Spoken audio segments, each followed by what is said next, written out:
Welcome back. You're watching us here on Mad About Markets. We put the spotlight on the alcohol industry in India, and as always, we talk about the yays and mays of the industry. Ritu, it's a new season, but old habits. I will still go with the yays. We know you need the wins, so why don't you get on with it? Let's go with the wins then. The yays. The biggest one, of course, is the demographic dividend. 33% of India's population is of drinking age right now. That number is going all the way up to 39%. And as that grows, you know, we have income levels of people growing as well. So that means that with people who are moving, to urban cities more, their income growing and they are more eligible to drink, they will go ahead and drink. And what are they drinking? They're drinking the better stuff. So premiumization is one of the trends that we're witnessing in this industry. A lot more people having a lot more disposable income to have better alcohol, and all of that through a new channel of sales that we discovered during the pandemic, which was basically in-home consumption, home delivery. And now that people are having alcohol at home, they don't have to spend extra money that they do at restaurants, so they use that money to buy better alcohol, and that is what talks about premiumization. And finally, everyone talks about how there is a ban on advertising on alcohol in above the line media. Well, they have found newer ways. Digital media is one of them, and the second one is there are so many events that are taking place, so they partner with that and make their products known. But why is the ban there in the first place, right? So that is the flip side. The abuse of alcohol is perceived as one of the leading risk factors worldwide and has a direct impact on health.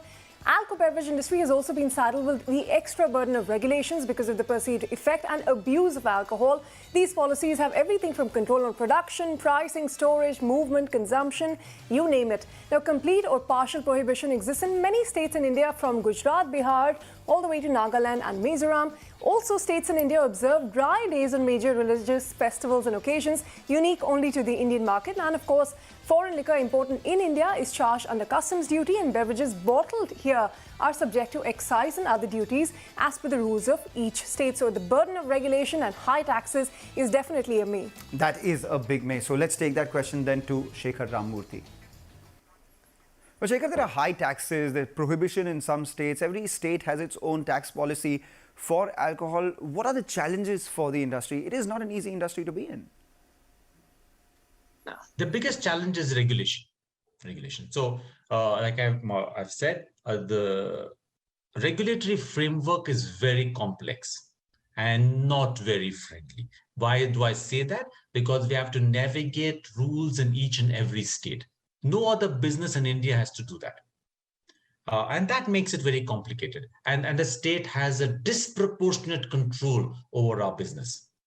So that's one of the biggest challenges. When I mentioned about societal mores in Bollywood, and the advantage of that is that when we talk to bureaucrats today about policy, they are receptive to us. Many analysts ask us, what do you see as a difference today between, let's say, 5 years back or 10 years back? And I would say that when we talk to regulators, when we talk to bureaucrats, they're more receptive to us. They would listen to you. I'm not saying they make it much easier in terms of rules and regulations, because and you talk to anybody in our business, they'll probably say the biggest challenge in our business is the regulatory framework. Okay, so regulators are more receptive today, but nonetheless, Ankur, let me come to you. What is the future for young companies like you? You started out as a brand that was a challenger to Kingfisher. We heard that earlier from Anand. You made white beer, and then you started out selling draft beers. Will smaller, newer guys like you have to do the same? I mean, where do you think you went wrong in your strategy, if at all? I think the idea behind launching new products, whether it is wheat beers or launching beers on tap through draft, has been one of finding white spaces in the marketplace, finding things that consumers want, but that the competition is not focused on. And I think that's really helped us go a long way, because if you look at our business and our scale today, we are definitely the fourth largest beer company in the country, behind the big three. In several states, we are actually the number 2 or the number 3 player already. And when you look at premium, we are the number 1 player on draft beers, we're the number 1 wheat beers in the country, we're the number 1 IPAs in the country, and so on and so forth. So I think finding that point of difference and executing around it is very much almost a necessity and a requirement for emerging players such as ours. Well, you are a number 4 player in the country, but remember, this is a country where we have a long tail of products, with the mass being with the top 2 or 3 players itself. But let's talk about, marketing your products. Anand, there is a ban, above the line advertising ban on alcohol. How do you then market a new product? Is that a challenge? And have you used the internet as a result of that? Yes, of course, sure. There is the above the line ban on on advertising on TV, for example. But my argument would be that as a small player, maybe that's beneficial for us, because in any case we would never have the budgets to to go advertising during the IPL or whatever else. So that's not a path we would have taken regardless of the ban or not. Social media also is great, but it can also only take you so far. I think there's this understanding that social media is the end all of getting a brand out there.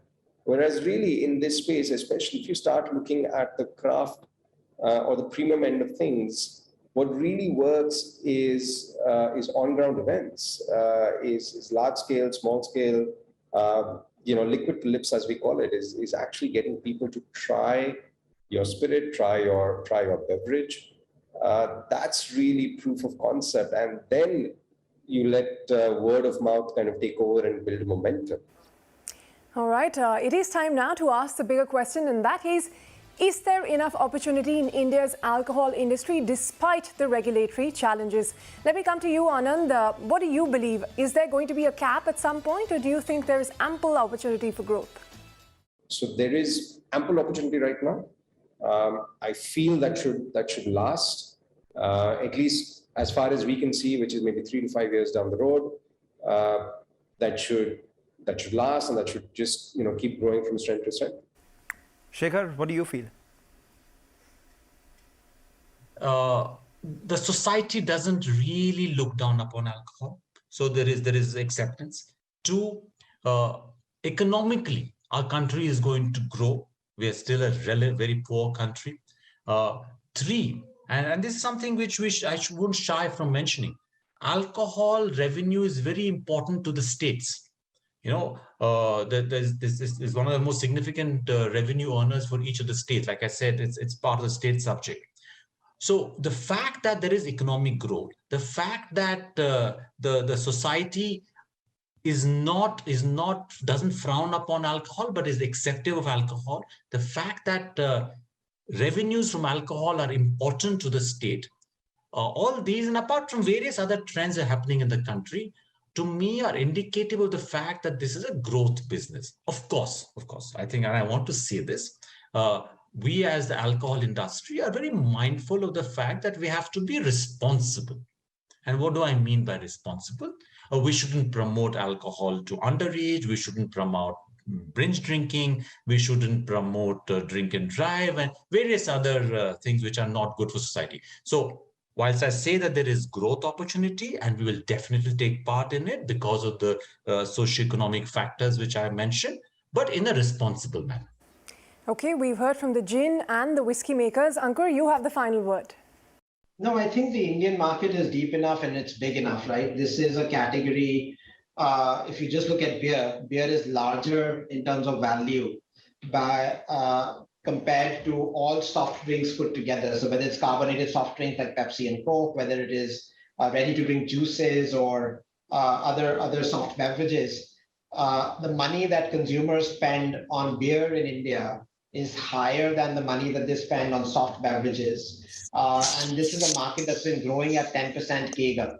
And this is despite the fact that on a per capita basis, when you look at beer, India is nearly 1/15 of other emerging markets such as Vietnam, Thailand, China, etc. So I think there's tremendous headroom, and we expect that the beer market will more than double in the next 7 to 8 years, from about $8 billion today to about $20 billion by 2030. Ankur, Anand, Shekhar, thank you so much for joining in and throwing light on this sunlight industry, or maybe post-sunset industry, if you should. Thank you and cheers, gentlemen. On that note, we will wrap up on this edition of Mad About Markets. Stay tuned.